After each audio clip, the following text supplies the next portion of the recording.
Party with your host, Dustin Rybka.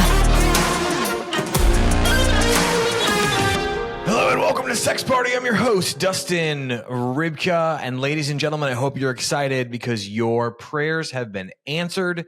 There's someone you all have been messaging me about for quite some time. You wanted to see her back on the show. Well, I am happy to announce that she is here for this episode. It's Susan Bratton, one of our favorite guests here on Sex Party. And this episode is all about blowjobs, oral sex. Susan is dressed as a Bavarian barmaid.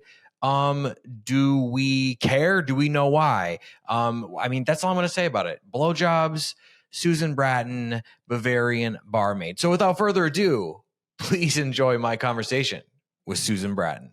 This week's conversation. Ladies and gentlemen, our long-standing national nightmare is over. Susan Bratton has returned to Sex Party. Susan Bratton, welcome back. How are you doing? I am dressed up in a Bavarian barmaid outfit to talk about blowjobs. How the hell do you think I'm doing? Yeah. I think you're doing great. You're always doing great. The viewers, the audience, you know, they love them some Susan Bratton in any way. And when you add a costume to it and you're talking about blowjobs, I mean, you know, the internet is going to go wild when we drop this. But let's say, like, you know, someone maybe fell down, hit their head. You know, they had a jet ski incident or a motorcycle crash. I mean, God forbid, right? But let's just say somebody has amnesia. They've been in a coma. They've been drunk for, 2 years. They don't know who you are. They don't know what you do, right? They have an alcohol problem, right? Could you talk a little bit about who you are and what you do so we can bring these people up to speed? I love how you really understand my audience so well. Well, you know, yeah. This is like your 6th visit, so... Well, so I have the rare distinction of being someone who's written 44 books and programs on how to have hot sex. And when you asked me to come on again, I said, well, let's do blowjobs, because I really think they're like the misunderstood sex pleasure of the hot sex kingdom. There's so much misunderstanding about giving blowjobs, receiving blowjobs. And I just want to right the wrongs, fix the myths, and give people some ideas they've never heard before about what giving head, going down, polishing the knob, deep throating is all about. Yeah. Okay. And like, let's zoom out for just 1 second, because there's a lot of good shit to get to, but let's zoom out for 1 second. You know, and I'm not saying that I'm in agreement with any of this stuff or whatever, but when you zoom out, it does seem as though the first complaint from a dude is like, oh, she doesn't go down on me, right? Or she doesn't go down on me enough or whatever. I mean, and then, you know, the women will say the same thing about the men. Like, he doesn't eat my pussy, right? And all of that. So, I mean, how much of it do you think, and again, a zoom out expert opinion, how much of it do you think falls on the male, right? That their partner, is it because these guys are just like fantasy football and wings and they just let themselves go, or they're not shaving the pubes, or like, what is it that turns a woman off? Because, you know, and this isn't, and I'm generalizing, right? In the beginning, it's just like blowjob town. It's a whole town. There's an ice cream parlor there. There's a bar and a dry cleaners, and you're there all the time. And then as time goes on, sometimes, not in all relationships, again, generalizing, right? It seems like that fades. So what is it that signals to a woman like, I don't want to suck his cock anymore. This guy sucks. or whatever, right? Yeah. I think the number one thing, first of all, you can never discount grooming, because grooming is the number one thing that women want from men. And not just grooming when you're ready to have sex, like, oh, I took a shower, so now my balls don't stink. Right. It's actually every day, all day long, day in and day out. If you walk around the house with a fat gut in clothes with stains, you haven't shaved, you aren't going to the dentist, your nails look like Shrek, we're not getting the, like, oh, my guy really takes care of himself and he wants to look good for me. Mm-hmm. And women are just as visual as men. And we want you to look hot and smell good and be clean so that we have way more times we want to think about having sex with you. That's one thing. But I don't think that's the big thing. Right. But I'm telling you that if you want to increase your odds of getting a blowjob, start with the simplest thing. Because the second thing and the biggest thing is that we collectively, people in our culture, do not see a single visual representation, video of any kind, about what a really hot blowjob looks like, what it looks like when she's getting off going down on him. That is not what people think blowjobs are. What people think blowjobs are is a job, work. I'm doing something for you. And really what they are is a orgasmic blow vacation, not the job.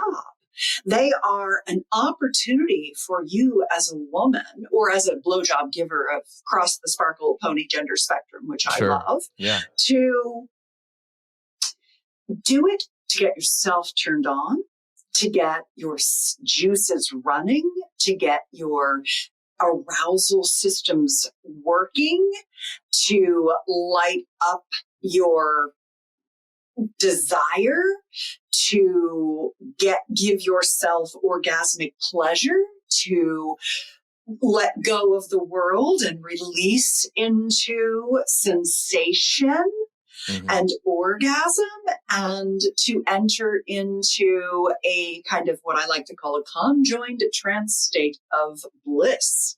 Right. And one of the things I want to talk about today as well is 69, because again, I think it's misunderstood and maligned, where if the very first thing you think about blowjobs is, okay, I'm doing it for him, I'm giving him a blowjob, instead of, ooh, I can't wait to get his penis in my mouth so that I can start getting everything going for myself so I can relax and take my pleasure.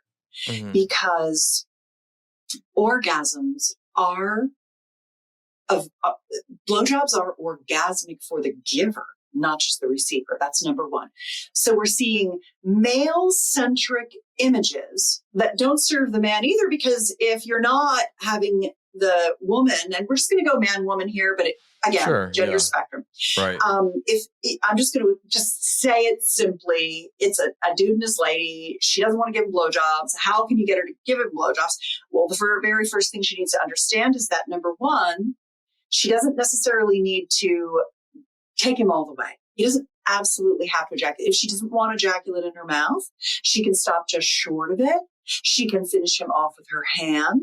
But then again, when you're putting that kind of goal, like I have to go down on him so he ejaculates, it really turns into work instead of pleasure. Like, let's lose the goal orientation around that. You're doing just as good a job.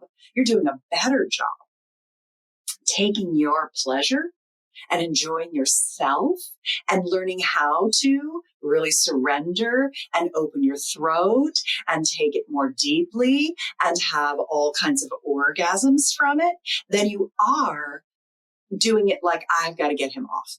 Right. And that the most important thing I can tell you is that learning how to give good head is basically an education of training your body to stay in the sensation, hold the sensation, feel the pleasure, and start having orgasms from it, because you have erectile tissue in your throat. And right now, there are people saying to themselves, my gag reflex is too, I can't do my throat. No way, man. I'm not getting it all the way back there. I'll throw up on him. And the thing is that that's not true at all. your gag reflex is actually the beginning of the orgasmic response. And when you begin to transmute the gag into the orgasm, when you begin to relax and open, when you go slowly, when you have techniques for getting, it's making my spit run to talk about blowjobs. Like, I can't even talk about blowjobs without getting a lot of saliva in my mouth. I'm all spitty from thinking about it, because that's what happens when you start relaxing, taking your time, using his penis for your pleasure, slowly opening yourself to him, and doing some of the things that I can talk to you about with regard to getting the juices going. Because another really interesting thing about blowjobs is that, I'm about to swallow this, but is that your spit changes consistency as you get more and more turned on. And so that's another really important thing to think about. And then also what's really nice is 69, mutual simultaneous oral pleasuring. And when you do that, what you're really doing is you're learning how to be in a state of both giving and receiving pleasure at the same time. It's a higher level game. It takes practice, like all good sex takes practice, to be able to be turned on at the top and the bottom of your golden flute, your whole alimentary system. You know, the thing is that your mouth, your lips, your tongue, your throat, they are in a locked system with your and your as well as your yoni, your genital structures, your clitoral system, and your vaginal system. And so they open and close together. So the more that you're relaxing and opening to your pleasure orally, the more that you're actually opening your genital structure, your pussy, your yoni, your vulvovaginal region. You know, it's like, I don't necessarily like to just say vagina or vulva, because two reasons. One, they're medical terms. So they sound like you're like, huggy like this, like I should have on my doctor's coat instead of my Bavarian barmaid outfit.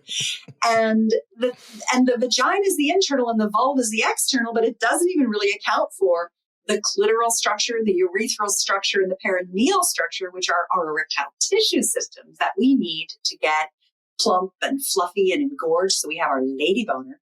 So everything's sending more signals of pleasure to our brain. Well, our mouth works the same way. When you first start to orally pleasure your lover, your spit is not running, your lips aren't plumped up, your throat isn't open, everything's closed. But when you start to go down and take in and get the spit running, it opens down there as well as up here and makes everything better. Because one last thing about that, why is that important?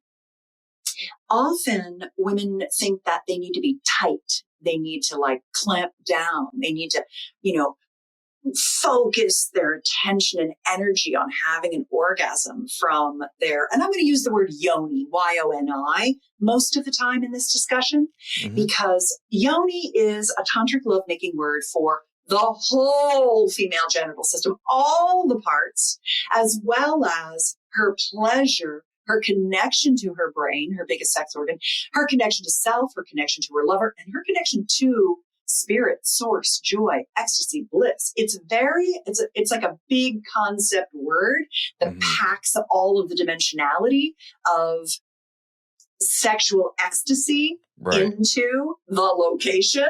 And so I like yoni, Y-O-N-I, like my new yoni. Yeah, and not to be confused with Yanni, who was a 1980s, early 90s, kind of like a yacht rock new wave kind of guy. So he was great. Yeah, he was. But not to divert too much with my bullshit. But I think Yoni is a great word. So okay, is everything you just described the basis for the blowjob secret? Is it the blowjob secret, or is the blowjob secret some other big? Because we talked before, obviously, and one of the first things in the notes is what is the blowjob secret? So are you describing the blowjob secret now? Or are we just getting warmed up to it? Because you gave so much value there, which is insane. Anybody listening is like, and really taking it in, it's like, oh, fuck. Oh my God. I'm on my way. I'm on my blowjob journey. Or is there another component that's like, wowza, okay, that's the blowjob secret? Yeah, the blowjob secret is that it's orgastic for the giver. Yeah. That's the big secret. But in the blowjob secret, which is a series of books that I've written with Sloan Fox, and it's at gether2.com. That is a series of blowjob techniques, blowjob sex positions. It teaches you not just fellatio, which is like the technical term for giving head, but it also teaches you iramatio, which the only word we have in our culture for that is face fucking, which I think is like the stupidest, shittiest, dumbassest phrase I've ever heard for something so incredibly orgasmic. So it just irks me that that's how we think about it, because it's not that. What it actually is, iramatio is a Japanese word for getting so good in bed together, receiving him, allowing him to stroke your throat and put you into a level of orgasm that you may never have achieved before, that keeps getting better and better as well. And so this whole idea of what you see on porn, where he's just like, everything you see on porn is for the male gaze. It is for, him to jerk off to. And the thing is, it doesn't put female pleasure first. When you think about it as iramatio, and when you follow the steps in the guide, what you're really doing is you're learning how to do a number of things. One, you have to understand how to slowly deliver the sensation and build the sensation and get in more deeply over time. You can't just shove your penis in her mouth and expect her to enjoy it. Yeah. The second thing is there are stroke techniques to understand and know. The third thing is that when you have your penis in her airway, she can't breathe. So you have to literally be so in tune with her, when you're going to pull out so she can take a pause and get some breath in. And then when she's ready to resume, you'll have to know how she's ready to resume. Yeah. And then it becomes effortless, where she's from your, and then she takes a breath and she takes a couple breaths and recovers, and then she's ready for more. The other thing that iramatio does is it lets you know what the blowjob secret does is it lets you understand when she's going through these very specific phases, where she is in her arousal based on what the liquid is that she's producing. It goes from being like how to help her get her spit going. Because when you often start, you have performance anxiety. And so your mouth is a little dry. You don't even have you don't have as much spit as I have right now talking about blowjobs. So there are some things you can do and techniques for putting the penis in the mouth in certain ways that actually start the salivary, slippery slide to the next phase, which is now she's got her spit really running. Things are loosening up. She's loosening up. Everything's getting softer. And then her spit will start to get almost a little bit like pre-cum. Sure. It gets viscous and clear, and it has a lot of like stringiness to it. And then she'll start having orgasms in her yoni. And often she can also, if she's someone who is a woman that's found her path to female ejaculation, because all women can do it. It's just how our body works. It's simply something you just learn how to do. I've been teaching people the beauty of female ejaculation for 2 decades now. How to release your feminine waters, how to allow your amrita to, just run from your body. And what'll happen is that the blowjobs will actually trigger her fluid release from her yoni. So like people call it squirting again, that's a porn term. But she'll start she'll start running from both ends while she's orgasming. And then that spit becomes very foamy and viscous and thick and bubbly. And it looks like male ejaculate almost. It's almost white. Oh, yeah. And so those are different phases. And you have to kind of understand what to do to get her through each phase in a very smooth way. That's another really big attribute to a guy who gets a lot of blowjobs is that, number one, he understands what he's going for. He has stroking techniques, breathing techniques. He understands the gates that he's taking her through. Mm-hmm. And so what women really love is, sure, they love giving you a blowjob, giving you pleasure. But man, what they really love is when you're stroking them with your manhood and you're in complete control of her and you're just delivering this level of sensation that's taking her higher and higher and making her come harder and harder and have more and more orgasms from your blowjob. It's not really your blowjob. It's your collective oral like incredible experience. And so those are some of the things, and there are more, but those are some of the things that are interesting to understand. How to get over the gagging is another big thing. There's all kinds of stuff like that. Yeah. I mean, it's really interesting because I'm sitting here on the other side of the conversation as the host, and I'm hopefully with an erection. No, we're listen. I gotta work harder. Listen, we keep things professional around here, but I am, however, reflecting back on the history of blowjobs, Dustin's version, right? And I'm thinking to myself, they almost fall into two categories, right? And one is a set of women throughout my life who would say to me while they're giving me a blowjob, "Oh my God, I'm coming," or they would make the sound when her mouth is around, my penis, and then afterwards she'd be like, "I came from that," or whatever, and then all of that, right? And then, or when you sort of moan, they moan. That's always a fucking good sign. Mm-hmm. And then the other set of women, who didn't do that, and in both sets there was some really great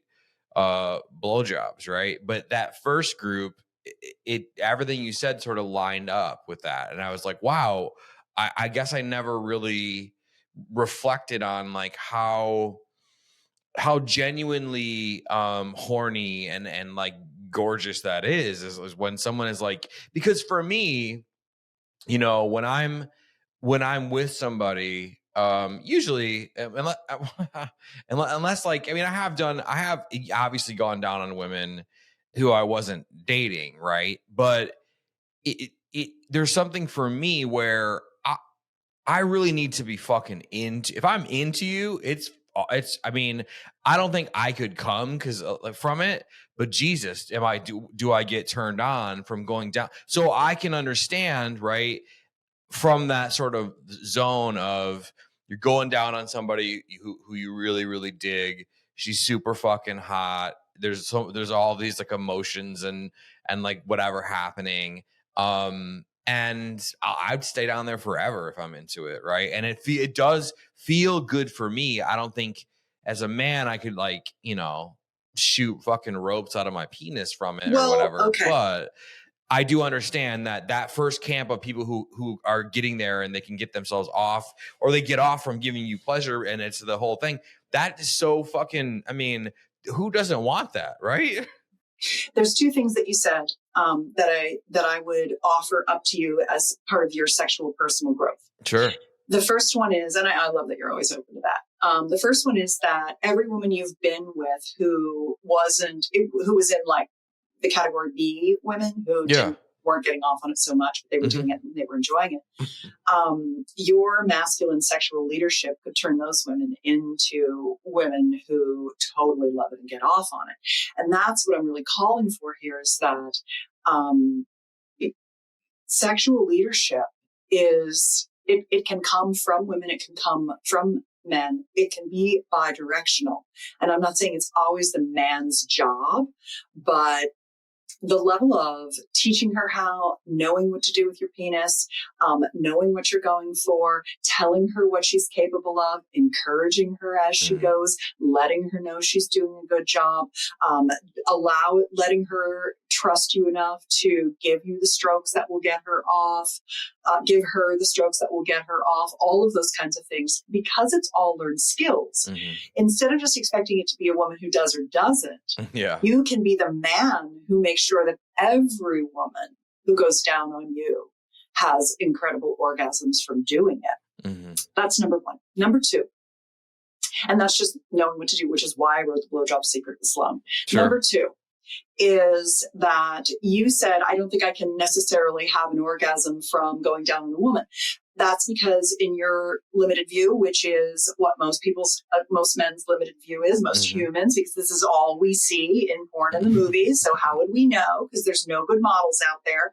I mean, the problem with me is, thank God for being able to come on Sex Party FM, because, you know, I'm constantly censored, even though I'm trying to teach passionate lovemaking techniques. And so, you know, people don't even know it's available, but the male body can have over 20 kinds of orgasms. You can have full body energy orgasms. You can have orgasmic energy running through your body as you're eating her out without ejaculating. And that is literally just something you can learn. And we teach that with something called the me breath, which is basically a way to begin to have unlimited stamina, last as long as you want, and to be able to pull the turn on up into your body instead of shooting it out your dick. You don't, orgasm and ejaculation are two separate systems. That's why women can have lots of orgasms without ejaculating. But men have trained themselves to ejaculate with orgasm. Like, they think it goes together. It doesn't. That's just that's the path you learned.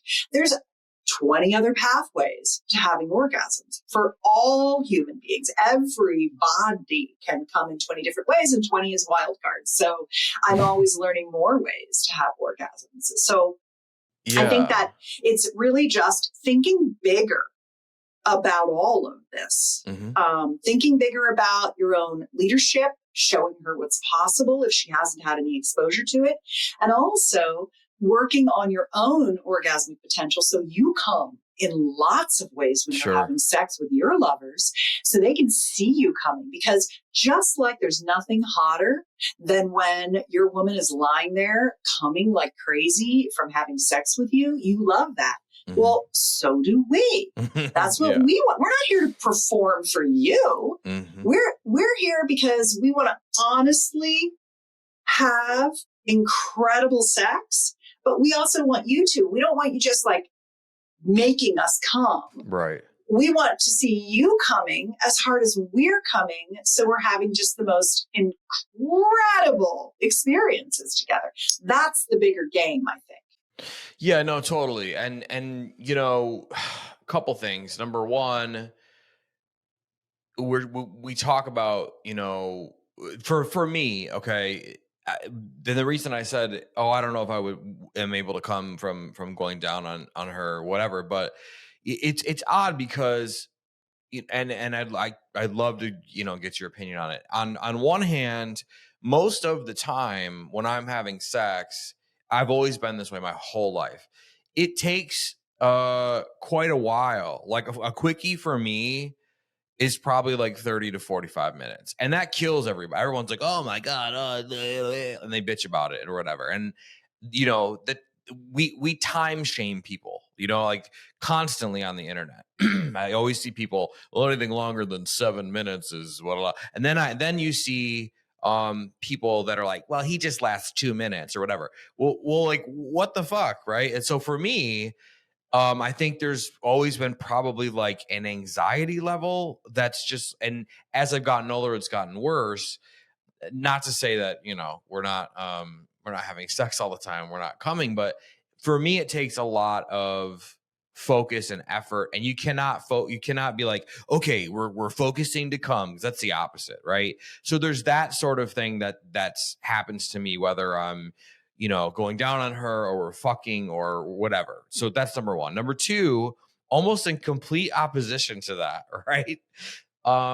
Times throughout my life, I have been multi-orgasmic, which is a rare thing, I think, for men to actually feel. Like I think I've had 3 or 4 actual like ejaculatory orgasms like in a row, to the point where like I'm coming and nothing's coming out at this point, but it just feels like this thing like in my cock, in my chest, in my whatever. So I'm capable of that, but it's almost like which is it going to be today? Are we relaxed enough to have a orgasm, potentially 3 or 4 in a row? Which is rare, but it has happened because I've been so turned on. Or is this anxiety thing going to take over? And I know a lot of men probably feel that way, but never talk about it. So I'd love to get your opinion on my long-winded bullshit. Yeah, sure. Well, a couple of things. I think there's a really, again, it goes back to porn and movies where guys think they're supposed to just like get instantly hard and be ready to go and come on command. Mm-hmm. And some guys love it when their woman is like, they like to be encouraged to do it because they've been shamed in the past about ejaculating or losing it or letting go or coming too fast. They want to know it's okay. They want to be encouraged. The other thing is that our society kind of paints men as being like, fuck automatons.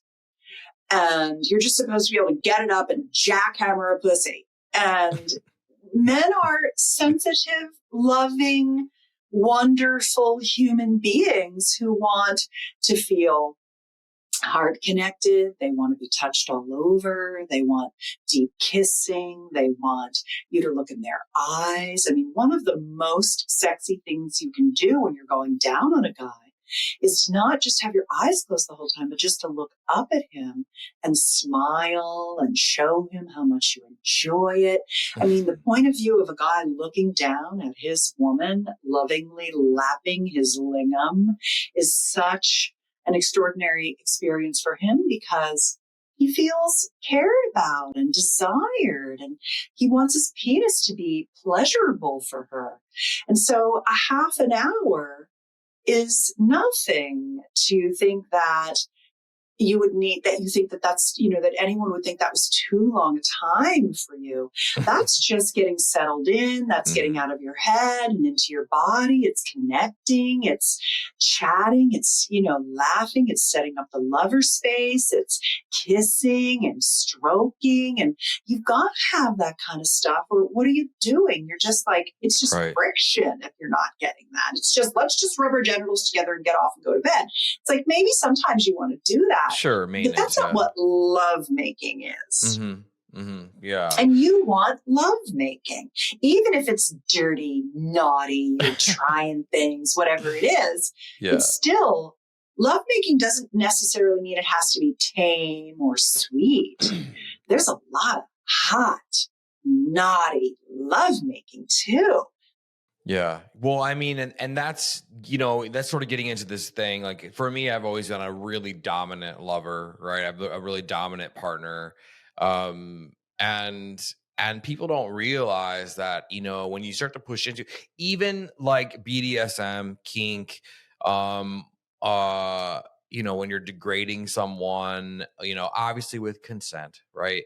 That can be very lovely. That can be very lover-esque. That can be all of those things, like with consent. Like it looks different for everyone. And I think, with having you on the show, and we always push into these places and we have these great episodes, these great chats. And now we're talking about blowjobs and throatgasms and all the fucking awesome shit. But I couldn't resist sort of pushing into some of these darker areas that don't get talked about a lot, because you're correct. And I think there is something in our culture where we do time. I mean, I can't tell you how many times I've had a random hookup, which, geez, like if you're like hot and horny for somebody, but if you're not like connected, cause you just fucking met them, but you're like back at the fucking apartment, like, banging in the kitchen or in some weird bedroom or whatever, how many times it's been like, okay, like you've been pounding me for a half hour and pulling my hair and like whatever. Like there's always this thing of like time shaming, right? And I think in the general, cosmopolitan fucking, culture that's out there now, it's like, all these articles for years and years and years, like how to get your man to last more than 4 minutes. And then there's me, right? It's like, and so we are constantly time shaming. I think even women get time shamed a lot by men, right? Because he's pounding away and she needs more and doesn't know how to ask for it. So I appreciate you going into these areas, because I hope everybody listening and watching, if we're still on YouTube, if we haven't been banned, like I hope that they're really like taking this in, because it's important stuff, right? Like how do you give a fucking blowjob if you're not comfortable enough to have a conversation about what kind of blowjob you want to give or you want to receive or whatever? And I think we do this weird thing with sex where we're constantly almost like taking our fears and faults and projecting them on everybody else. We don't let people just be themselves. And so with that said, and in the same vein as like blowjobs and stuff, I mean, I asked you what the blowjob secret is, but like, what's the sex secret? What's the secret to just allowing us to be and ask for the things that we want, that are dirty, that are raunchy, that are whatever? I mean, can you just fix it, please, Susan Bratton? Jeez. Yeah. It goes exactly to what you were saying, which is learning how to be switchy. When you are only dominant, then you are actually just playing a role, and you're not living fully into your entire sensual, sexual spectrum of possibility. Mm-hmm. When a woman starts out being, in the receiving mode, or giving for you, but not allowing herself to receive, or any of those kinds of things, anything that is one part of the spectrum and not the whole spectrum, just means that there's more for you to learn. There's more for you to explore. And the best ways to do that are to understand areas of sex that are of interest to you that you want to step into next. Mm-hmm. And I really want to talk about 69, simultaneous oral pleasuring. Big fan. Because it's a really good example of this. And it ties into our main theme, but it also answers your question. And that is that you can think to yourself, okay, I'm going to go, and we've talked about my sex life bucket list on the show before. If you go to sexlifebucketlist.com, I have 48 erotic play dates, and they're in a list, and you get a video, and I walk you or you and your lover through what all 48 are, and you mark them down, A, B, C. A, I'm definitely want this on my bucket list. B, if it's on your list, I would totally do it with you. C, it's not for me right now. And then you have some things you can start working on together, because the way to get out of performance anxiety, boredom, almost anything that is a struggle in your sexuality is to start learning new things together. And this can be with a one-night stand, or it can be with a long-term partner.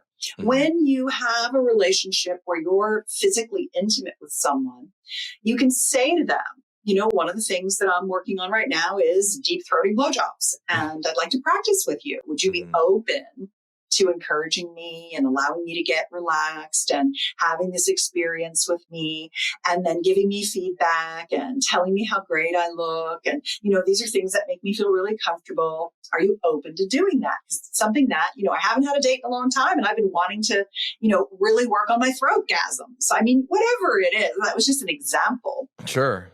Being able to say those kinds of things to someone, I mean, if you're going to be intimate, why not just lay everything out on the table and talk about what you want? But let's go back to, so the cure for all these woes, performance anxiety. For the summertime blues, baby. Feeling like you always have to be the dominant one, feeling like you take too long to come, feeling anything, worried you're going to come, anything, is to just get in a beginner's mind with your partner and try new stuff. And then you're out of the groove of some old limiting beliefs that you had. Right. So that's the very first thing. And then going back to 69, I think it's one of my very, very top favorite things to do. And a lot of people say to me, the majority of people think about 69 as, oh man, I don't like that. I can't really come because I'm so busy giving, or, I don't know. It doesn't, I can't get off because it's like too much or confusing, or I don't know. It's so much fun like though. Yeah. And the reason is that people are putting too much pressure. People are putting too much pressure on themselves. So you get better at giving and receiving simultaneously with practice. This segment of Sex Party FM should be called Practice Makes Perfect. Yeah, well, maybe. Because when you are, let's just say, woman's on top, guy's on the bottom, she's resting her vulva on his face, and she's in control of her head for stroking herself with his penis. Mm-hmm. And that's really nice because she has the ability to kind of move her vulva on him where she wants him to be. Mm-hmm. And it's okay if sometimes when she's really concentrating on what she's doing to herself and him with her mouth and throat, that she lifts up off of him and just focuses for a minute. And sometimes it's okay for her to just stop giving him sensation because the sensation that he's giving her is so extraordinary. She wants to put her full attention on it. And so one of the interesting things about this is where I get into my, science Susie sex nerd thing, but it's really interesting because what it does is it intensifies orgasmic pleasure. And it's something that's called toggling and another technique that's called peaking. And toggling is that you can't, and this is a thing guys get wrong all the time because it's modeled in porn. They think that they have to push her buttons and spin her dials and get her go, get her and drive her to orgasm. And it's actually the opposite of that. She'll come harder, more easily, and better when you stimulate and then you change up and then stimulate again and then change up. That's why you want to learn a lot of pleasuring techniques. One of my most popular programs is called the Steamy Sex Ed Video Collection, and it has over 200 unique pleasuring techniques, oral, intercourse, everything, yoni massage, lingam massage, erotic massage, all those things, hands, mouth, etc.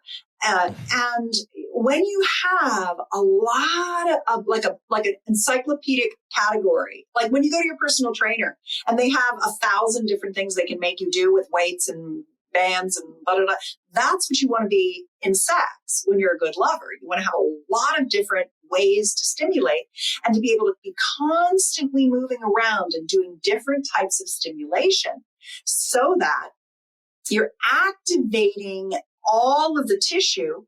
It's getting really engorged and plumped up and erect, and there's more surface area that's then sending sensation signals from all over her vulva or all over his penis and his balls, and sending that to your brain to register as crazy amounts of pleasure.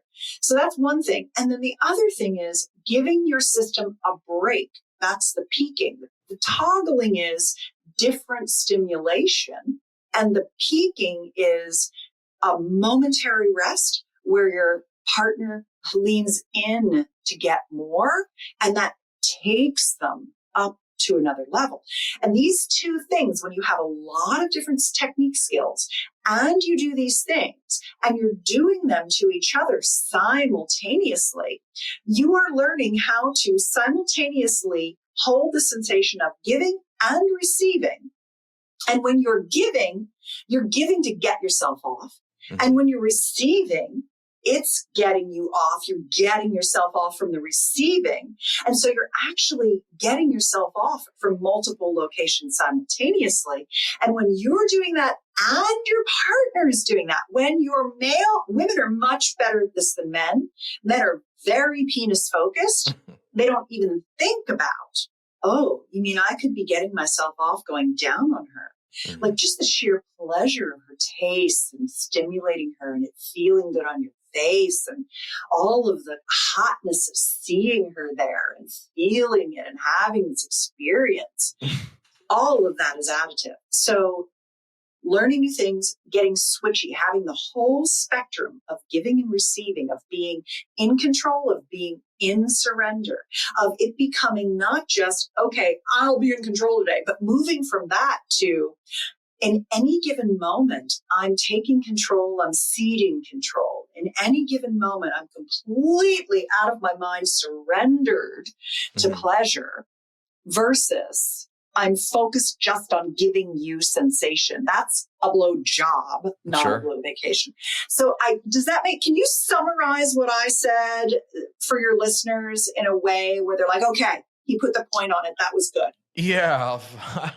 Well, it's not going to be, I will summarize. It'll be in my Dustin That's what I want. way. But, I think you're talking about taking the pressure out of the act and the act of and again, this pops up in my life all the time because I've been such a performative person, lover, whatever, because, you're a guy, guys are performative. Yeah. And again, being in the nightlife for 15 years, you sleep with a lot of people and you don't want a bad, Yelp review. So you hammer it out, you do whatever. And it works most of the time. But what you do find out is that as you get older and you get into a more of a sexual maturity, you realize that by performing, you're not only like depriving yourself of something, but you're also then depriving her of something. Because you're strategizing. Yeah, especially if it's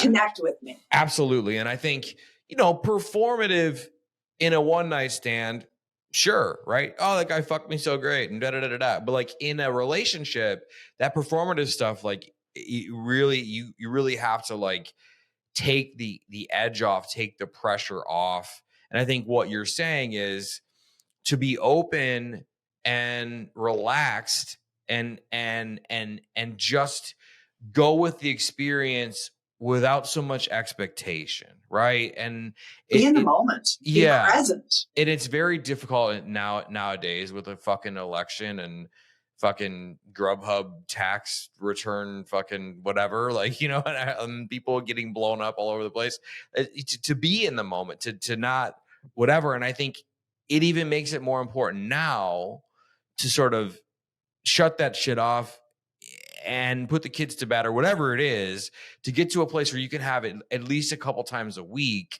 where you go into a bedroom or your room of choice, right? Maybe it's at the Holiday Inn, maybe it's, the kitchen, maybe it's whatever. And just say, we're just going to like fuck around with each other. Yes. And we're going to see what happens, right? Because or practice something new together. Sure, we're exactly. We're going to try this new cock ring. Mm-hmm. We're going to do a lingerie photo shoot. Like getting the focus off of sex means intercourse, and that's our job. And that's the thing. You have to expand your palette of what is orgasmic and pleasurable. Yeah, and I will love say, intercourse. Oh yeah, well, who doesn't? Yeah, right. Well, some people, but the vast majority of us love that. Yeah. So lately, and it's actually gotten worse in the last year. Like, but my girlfriend and I here are so busy. I'm running this podcast out of a studio here in the apartment. She has her office down the hall, and like we're just so sex obsessed, horny people who are in love, right? On top of all that, and we, had this thing when we started out, we were going to have sex once a day. And, for the most part, we nailed it for about a year and a half. Good. And now, I am so incredibly busy. She is so incredibly busy. And it's not even that. It's like by the time we connect, it's like 10:30 at night. And it's like, oh my God, we're exhausted. We're starving, whatever. Mm-hmm. But recently I was like, listen, I don't care if I get off. who gives a shit, right? I get myself off later. Yeah, you can masturbate. Yeah. Whatever. I want you to get off, but I think what we should do is just go back to the bedroom and just like make out, chat, maybe eat some pussy, whatever, right? And then what happens is as soon as that pressure of like we have to fuck is gone, man, you want to fuck so bad. And so I think that is it's so beautiful too, because I think a lot of people are so stressed out that they have to fucking bang her out so she's squirting all over the ceiling and like telling her friends about it, and oh my god, he lasted 72 minutes and whatever. And then from the female side, it's like, well, I hope that I'm blowing him well. And so there's all this pressure. And I think just to say, hey, and a therapist told me this trick way back. She's like, don't tell her there's no orgasming allowed, right? And what you'll find is that you will just get there on your own, but I'll let you figure that out, right? Just go and have the experience. That is so powerful. And you are so good at, walking us up to this point and getting us through all this stuff. And xty-n is one of those things like, listen, it might be hard to get into that position. You might want to go on this side. You might want to side by side is good. Sure, but just do it. I like man on top a lot, because then he's eating my pussy and I'm letting him control his penis down my throat. And when you get really good at iramatio, then you can let your man just totally take over your body like that. And when he knows the strokes, when he knows when you need to be breathed, when he knows how to slowly work his way in, and he can do that while he's eating your pussy. Oh my God, come on. Like that is. Yeah, chef's kiss for sure. And I think, the thing that's underestimated about man on top is you have, although it's upside down, it's still there. You have direct access with your mouth and tongue to the clit.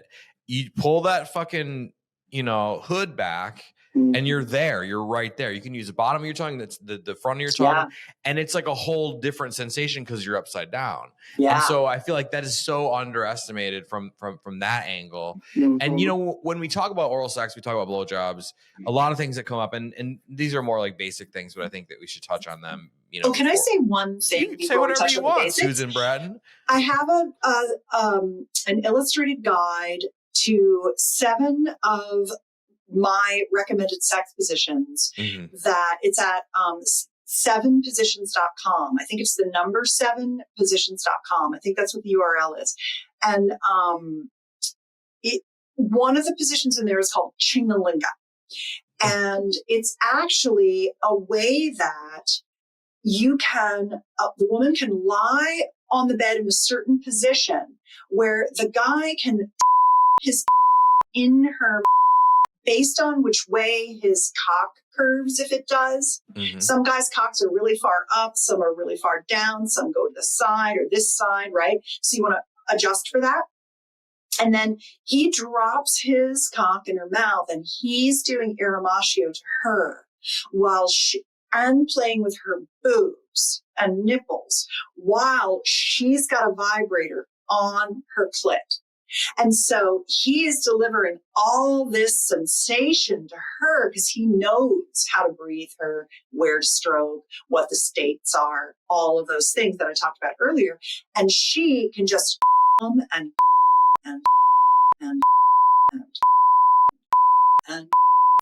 that is the position where you're going to have to like lift her up and put her head on the pillow and cover her up and bring her water because she's going to have so many incredible orgasms.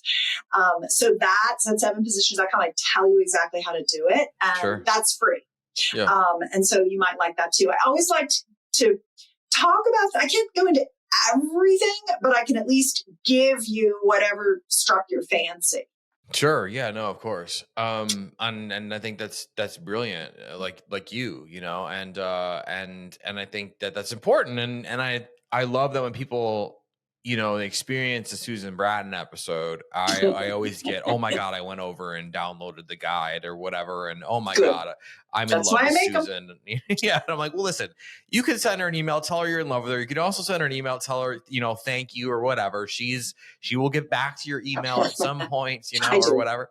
Yeah. But, a couple things I want to I guess tidy up or at least mention here at the end is, a lot of women will say my gag reflex, I can't do it. I can't, whatever, so there's that. And then that sort of also leads into this question that you and I have talked about, in the notes leading up to this episode is can every woman or every person, is everyone capable of deep throating a cock? Yeah. So, two questions I get a lot are, my gag reflex is really strong, or I have TMJ, or I have a really small mouth, or things like that. And the reason that I wore my Bavarian barmaid outfit for you with my little crinolines, etc., today is that whenever I talk about blowjobs, I like to wear my Bavarian barmaid outfit because on my YouTube channel at Better Lover, you just type in Better Lover and you'll find the Susan Bratton YouTube channel. I have a whole series where I explain all the answers to all those questions. Mm-hmm. So it's probably just as easy for you to go there and watch those videos because I have the answers there. Okay. Yeah. Because it's kind of step by step, but there's a lot of details. Yeah. Yeah. Well, I mean, but yes, everyone can come. Yes, you can transform the gag reflex. Yes, it's very easy to manage giving oral, giving head with TMJ, and I tell you how. Yeah. So everybody can deep throat. They just need to learn how. Basically, what you said. Literally every single thing with sex is just somebody just needs to tell you what to do. Right. Which is why I've written how to have all 20 kinds of orgasms, how to have the 10 different orgasmic intercourse stroke techniques, how to do the stroke that will make her have orgasms from intercourse and give you stamina. I just like to solve all the problems and tell people what to do step by step, because that's the great thing about sex. Because we don't see it modeled, we don't even know it's possible. Mm-hmm. Once you hear that it's possible, the great news is that when someone's like, do this, then do this, then do this, then do this, and you do it, and you're like, okay, I can feel like that is beginning to work. Let's do that 3 more times. That's the trick with good sex is the first time you try it, the second time you try it, you're just a puppy. You're just learning. By the 3rd time you do something, you're like, oh, I think we're getting it now. And then from there, poof, it just goes crazy good. Yeah, and I think you said or alluded to, and also I've had other guests say after you were on the show a while back and talked about once a woman experiences a true blue, a real throatgasm, it's that's it, she's in or whatever. So there's that aspect. Can I say one more thing about throatgasms? You can say whatever you want. Yeah. So what's interesting is that once you activate that pleasure center, one of the things that I notice is that as I'm making love, as I'm in a lovemaking date, and I'm starting to go into my I'm getting on what I call the orgasmic wave. Mm-hmm. It's like it's like big wave surfing, where somebody needs to pull you out and get you into the wave, and then you can just shoot that tube, and your partner will be taking you into the big wave by kissing, playing with your boobs, telling you how gorgeous you are, relaxing you, doing all the things. But once you're up in the wave, one of the first ways you'll start to orgasm is you'll feel your throatgasms beginning to go, and then you'll start having breastgasms, and then you'll start having yoni-gasms, and then everything starts getting going, and it feels it's like 10x, 1,000x orgasmic intensity once you start getting the throat involved, and it's not just focused on the tip of the clitoris. Right. Yeah. I mean, I think we have to end it there this time. Susan Bratton, thank you so much for being back on the show. You are lovely. You are brilliant. And let's remind these party going people where they can get more Susan Bratton, where they can follow you on socials. They can, I don't know, perhaps there's an OnlyFans account they could wire some money to, and do all the fun things. Yeah, it's so funny. I think in my OnlyFans, I would say that probably some of the most popular videos on my OnlyFans are me having throatgasms. I mean, no one's ever seen a woman give oral and receive a blowjob in the way that I model it. And that's one of the things that I like to do, is I like to walk my talk. And another thing that I like to do, one of the other reasons I have an OnlyFans is that, I'm 63, and I really want people to understand that you don't age out of pleasure, that you get better as a lover the older that you get. And so I think it's important to also show that 63-year-old women are beautiful too. You don't need to be 20, 30, 40, or even 50. You can be 60, 70, you can even be 80.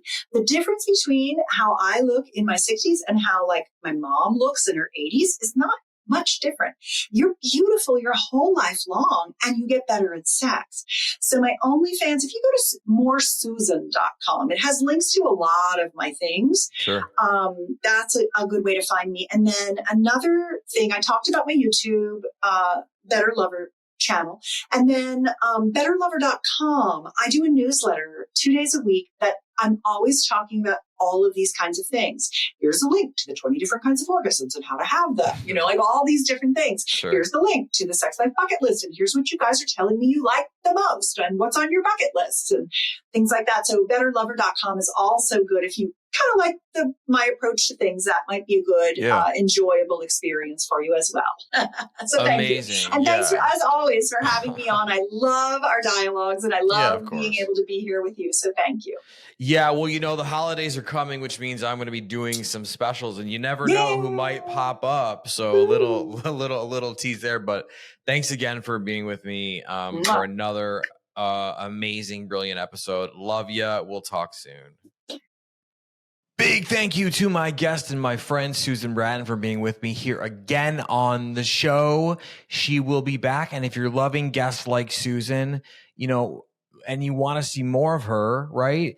But you're really loving Sex Party. You really want to show some desire, some appreciation, some want for more. You want to say, I love this show. I need more of it, Dustin. Well, what can you do, right? If you're listening to this on platforms like Apple and Spotify, you could leave a review. You could, you could tell your neighbor. You could post on social media. Those things are great. But listen, as much as I appreciate it, fuck all that. You don't need to write a review. You don't need to leave a rating. You don't need to post on social media. What you want to make sure you do is that you subscribe to the show so you never miss a new episode every single Wednesday. I get you as a subscriber. You get a new episode every Wednesday. Deal? Great. Especially if you are subscribed or you think you're subscribed on Apple Podcasts. They've been doing some weird thing where they've been unsubscribing people without warning. So what you want to do is go to Apple Podcasts, go to Sex Party with Dustin Rybka, upper right-hand corner, look for an icon. If there's a check mark, you're good. If there's a pause symbol, hit that pause symbol. Drop-down menu will come up. Go to resume subscription, resume downloads, whatever that is. Click that. You're resubscribed. If you're watching on YouTube, I love you. I see you. I appreciate you. If you're watching on YouTube, what is the wildest place you've either given a blowjob, received a blowjob? Let me know in the comments. If you're watching on YouTube, what can you do to make sure you never miss a new episode every single Wednesday? And you want to show some appreciation too, I'm sure, right? You could like this video. You could like all the videos. You could leave comments. I love when you guys do that. But most importantly, that's right, make sure you're subscribed to this channel so you never miss a new episode every single Wednesday. As always, I'm available in the DMs on Instagram. And I will see you all right back here next week. Thanks for listening. The party continues next week. Click subscribe and let's make this a regular thing. Follow the show on Instagram and Twitter @SexPartyFM. Follow Dustin @DustinRybka.